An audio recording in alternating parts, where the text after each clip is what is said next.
3:54. Oh, it's break time. Mama break.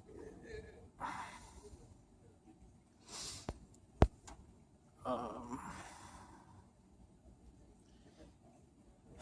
the question, is Jesus Christ or Yeshua a saint? Is he God? Or was he just a con man?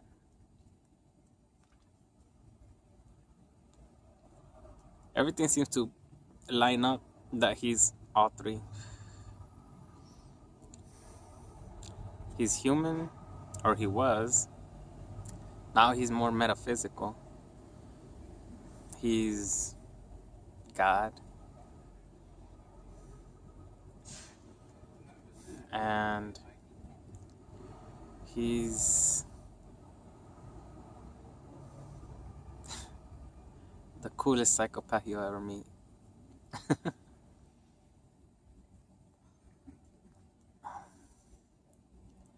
Basically, it all adds up to him being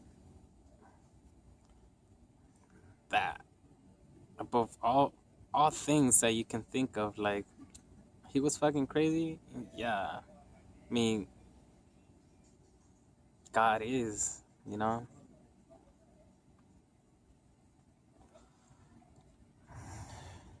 They say it's lonely at the top. Whatever you do, you always gotta watch motherfuckers around you. Nobody's invincible. No plan is foolproof. We all must meet our moment of truth. Wow. Was Jesus the truth? Was Jesus the path? Was Jesus the path to the truth? Yeah, I mean, he did contradict himself several times. More times than he contradicted the temple or the Pharisees. Because the Pharisees couldn't see so far after all.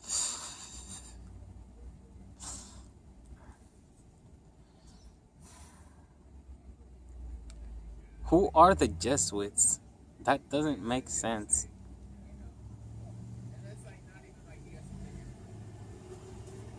It sounds to me that the Jesuit Jews are just Jews that really recognized Jesus Christ. That's the only thing that makes sense. Jerusalem, not gonna get into that subject. Blessed are those who bless that country. Cursed are those who curse that country. So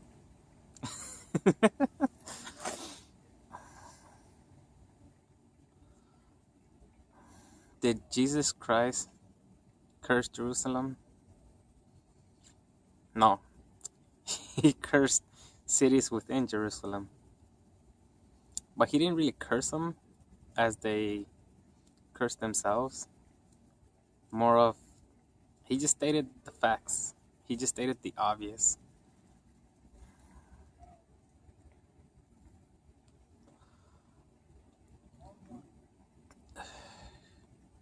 Evil cannot exist without good, and good cannot exist without evil.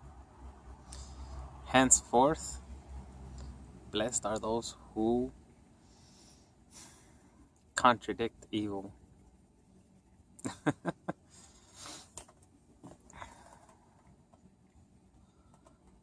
If our words, our thoughts come out through our vocal cords, then it's only a matter of fact it's only a matter of fact. As a matter of fact, it's only a matter of time before everybody realizes that what they speak happens. what they do is a whole different story. That is why Babylon. That's why the tower had to be destroyed by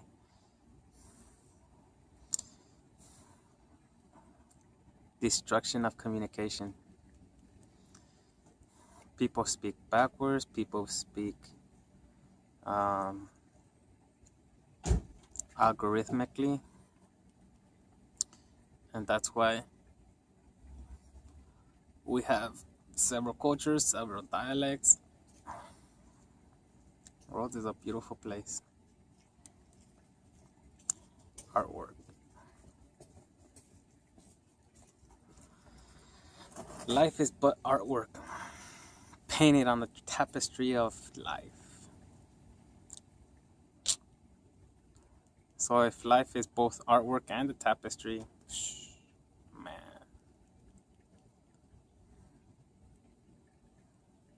Why do we have to paint within the lines, right? Why do we have to drive in lanes? And why is it a big no-no to drive off the road? Because sometimes life needs direction. You're not going to go through someone's house with your car. Some people do, but blessed are those who don't.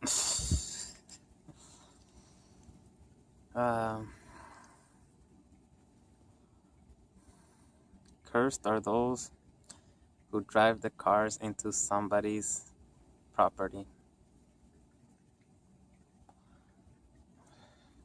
Because as soon as you drive into their property, you're not playing by your rules anymore. You're playing by their rules. Henceforth, destruction of property, someone has to pay. That someone is the person who maliciously destroys someone else's property. That simple. It's not rocket science. Are Jesus' miracles rocket science? No. People think that that's what it is, or people think that it's even more than that. But simply put, algorithms. Jesus was a con man because he spoke backwards. He was a con man because he took the spotlight of God, even though he didn't want to. Here's the big picture. He didn't want to take the place of God. The place of God was reserved for God, but at the same time, God cannot live a life unless someone takes his place. There's this creepypasta called Heaven Keeps a Prisoner. It put things into perspective. Whoa, it was just like the scariest shit ever. But it makes sense. That's why Jesus Christ chose what he did. I mean, he knew he had to be taking the place of God so God can experience life. You get what I'm saying? He knew that he wouldn't live life again for as long as nobody accepts the path of which is of God. Sad. How many years must he endure this psychosis of sitting around doing nothing, waiting for somebody to take his spot so he could go and live again? That's life, yo. Essentially, heaven keeps a prisoner It's by Nature's Temper, and it's one of the most amazing creepypastas because it fucking makes sense. It adds up, literally.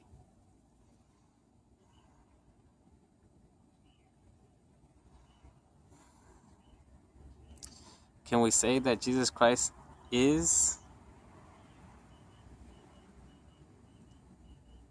the prisoner right now? I wouldn't know, because only those who die and experience a near-death experience can actually know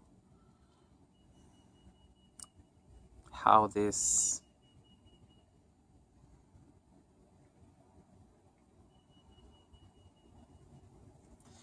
being called God is. What's his appearance? What are his motives? Why does he do the things he does? Or if anything, why doesn't he do the things that people believe he does? Think for yourselves. It's not that hard to think about things pertaining to life, because we're living it. What's really hard is to think like God. Can you think like God? I don't think you're crazy enough. But yeah, going back in, I don't want people to hear me talking like this. So I'll see you late.